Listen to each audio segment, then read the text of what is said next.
روز قیامت کی قسم کھاتا ہوں اور نفس لوامہ کی قسم کھاتا ہوں کہ سب لوگ اٹھا کر کھڑے کیے جائیں گے۔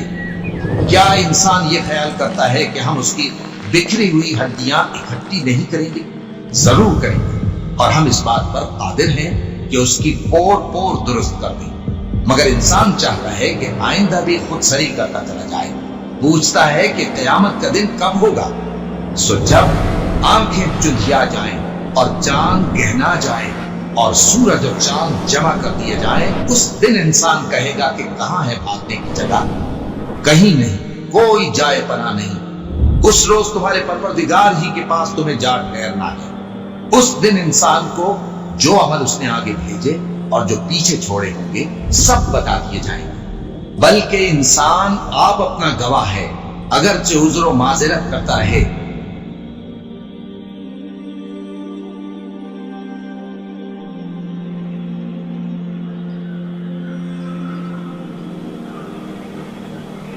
اور اے پیغمبر صلی اللہ علیہ وآلہ وسلم، وحی کے پڑھنے کے لیے اپنی زبان کو تیز تیز حرکت نہ کیا کرو کہ اس کو جلد سیکھ لو۔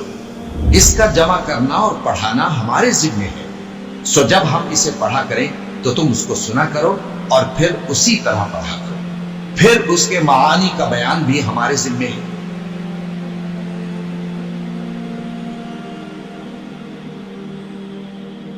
مگر لوگوں، تم دنیا کو دوست رکھتے ہو اور آخرت کو چھوڑے ہوتے ہو۔ اس روز بعض چہرے رونق دار ہوں گے، اپنے پروردگار کی طرف نظر کیے ہوئے ہوں گے، اور بہت سے چہرے اس دن اداس ہوں گے، خیال کریں گے کہ ان کے ساتھ کمر توڑ معاملہ کیا جائے گا۔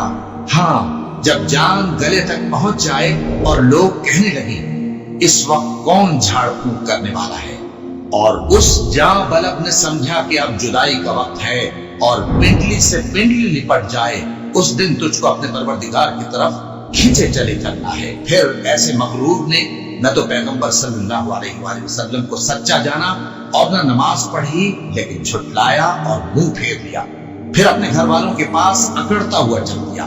خرابی ہے تیری، خرابی پر خرابی ہے، پھر خرابی ہے تیری، خرابی پر خرابی ہے۔ کیا انسان یہ خیال کرتا ہے کہ اسے یوں ہی چھوڑ دیا جائے گا؟ کیا وہ منی کا جو ٹکائی جاتی ہے ایک قطرہ نہ تھا، پھر لوتھڑا ہوا، پھر اللہ نے اس کو بنایا، سو اس کے اعضاء کو درست کیا، پھر اس کی دو قسمیں بنائیں، مرد اور عورت۔ کیا اس کو اس بات پر قدرت نہیں کہ مردوں کو زندہ کر دے؟